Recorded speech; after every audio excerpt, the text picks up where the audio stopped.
Anong mensahe ang kailangang marinig ng mga Cancer mula September 22 to 28, 2024?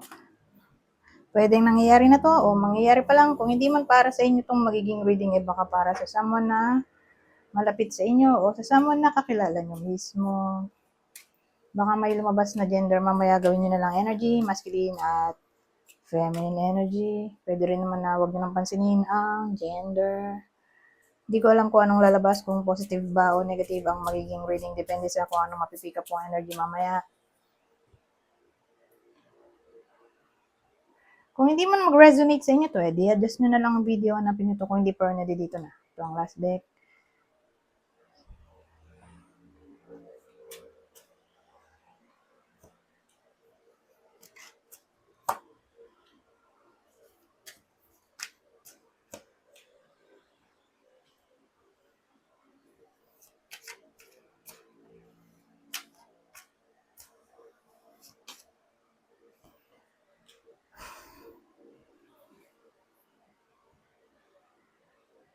Either nangyayari na to o mangyayari pa lang, pero may someone dito na nagpapakatatag sa kabila ng pagiging hindi masaya. Nag-away siguro. Sino kaya nakaway nito?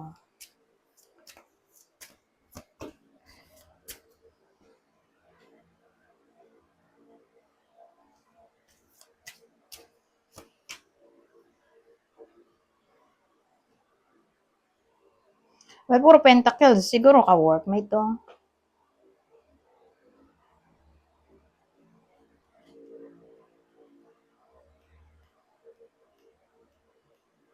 Single siguro yung pwedeng maging bida dito. O single yung kaaway niya. Case-to-case basis.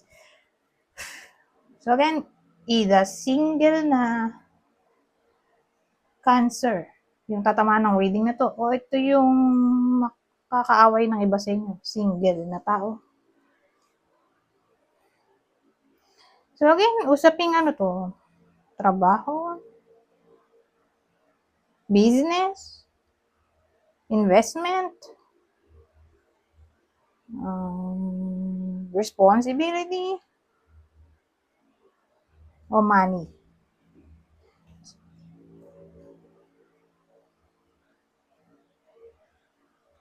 Pero again, mukhang katrabaho to. So anyways, sino naman kaya to? Kasi kung nangyayari na to, edi ganun pa rin. Hindi pa sila nagbati. O hindi pa magkakabati. Sa 1 week na to. Pero kung di pa nangyayari, di ingatan na lang ang sarili para hindi mapatrouble. O lumayo sa trouble. Eto, yung pwedeng makaaway ng iba sa inyo, Cancer pala to. Cancer reading to. So, kapwa nyo Cancer, nasabi ko yun. Pero Capricorn dapat sasabihin ko. Capricorn, Taurus, Virgo, Gemini, pero isama na rin natin kapwa Cancer.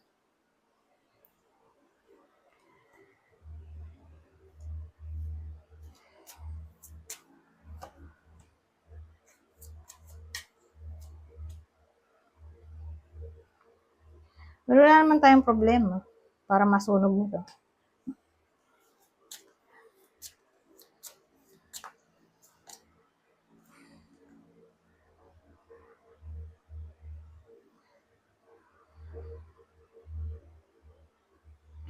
Well, yung iba sa inyo, sooner or later, ay baka maglipat ng bahay o makaisip maglipat ng bahay.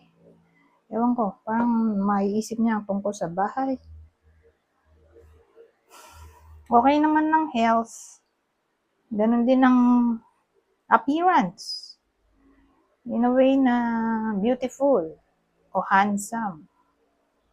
Ganon ng paningin ng ibang tao sa iba sa inyo.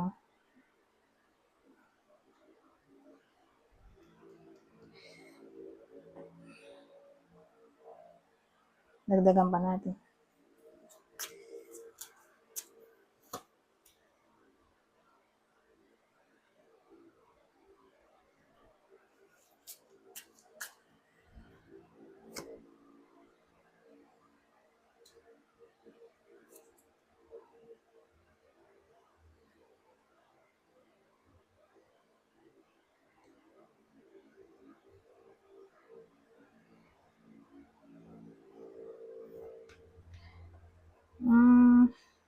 Wala to.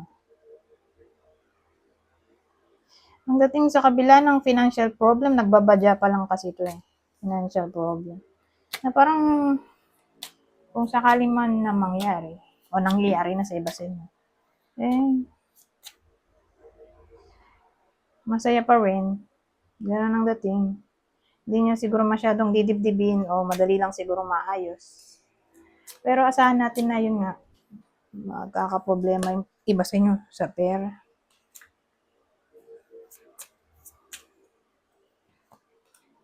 So, magsasaya yung iba sa inyo dahil may something na magiging successful sa gagawin ng iba sa inyo o ginagawa na o tatrabahuhin.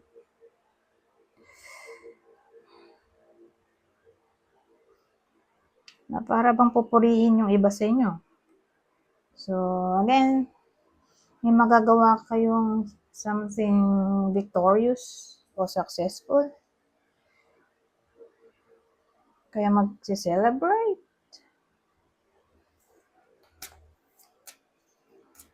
O kung di man kayo ito, edi mahal nyo sa buhay na yun, makikijoin kayo sa celebration. Ay, dito kasama. Tulad nito. Ano kasi to may arrangement. Kaya lang di ko ginagawa dahil masyadong mahaba. So, hindi siya ideal. Kaya ginawa ko na lang shortcut. Dalawa-dalawa. Pero ito ginagamit sa yes or no. Hindi naman to yes or no. Tulad nito. Ito na naman. Ang yes or no lang yun.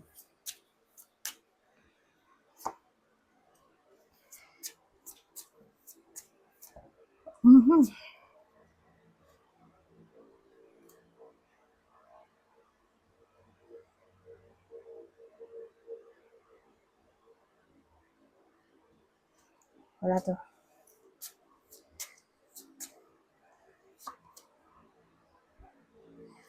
Kasi may problema tayo. Pero hindi naman siya life-threatening. Okay?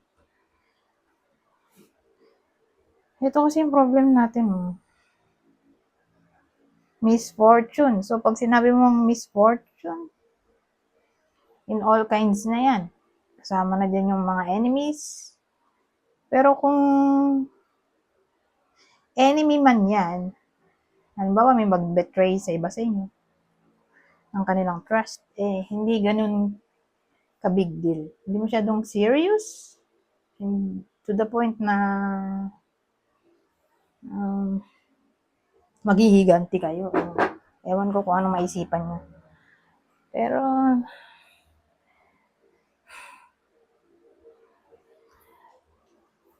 tingin ko hindi kayo maapektuhan masyado kung enemy man to. Kung magkaroon man kayo ng enemy, doon na tayo sa isang deck, yung last. Pero again, may nagbabadyang enemy dito, oh.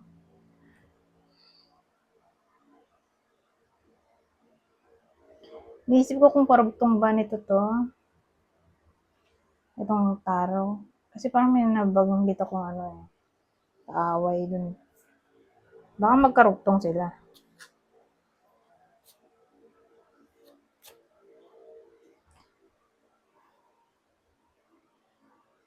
Tingin ko magkarugtong to.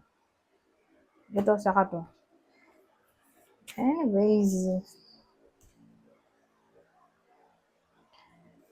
Punta tayo dito. Ito yung huli.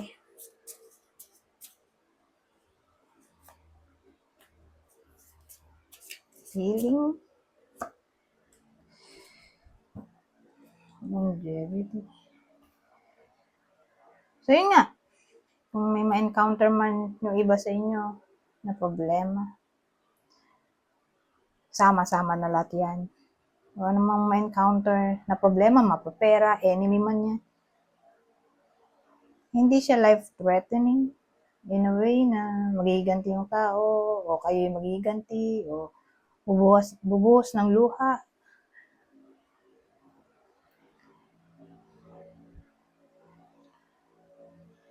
So, maiinis siguro.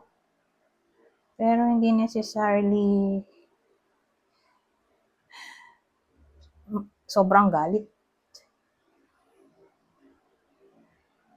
Natuloy pa rin ang buhay. Ganyan ang dating eh. Kasi may ibang case na sa sobrang galit kinabukasan hindi na nakita, hindi na natagpuan, o hindi na sinikatan ng araw.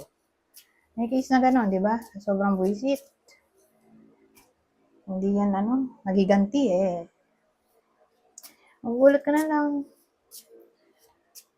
Bigla na nga lang hindi sinikatan ng araw. Pero hindi gano'n dito. Okay? Dahil may healing. So, unti-unti yan. Yung healing na yan. At least, di ba? Kaysa wala. May small changes ng improvement. O baka naman literal na magkakaayos pa. Dahil di naman masyadong seryoso eh. Yung problema dito. Gratitude. Cleansing. So dito ni-encourage na magpasalamat sa mga nakatulong sa buhay at maglinis ng bahay at maglinis ng energy. So pag energy, kung di yan makukuha sa paglilinis ng bahay, pag-i-insenso, paggamit ng sage, mga ganyan. Kaya na maghanap sa internet kung paano mag-cleanse ng bahay. Para ma-renew ang energy at maka-attract ng blessing. Anyways, hanggang dito na lang. Goodbye for now.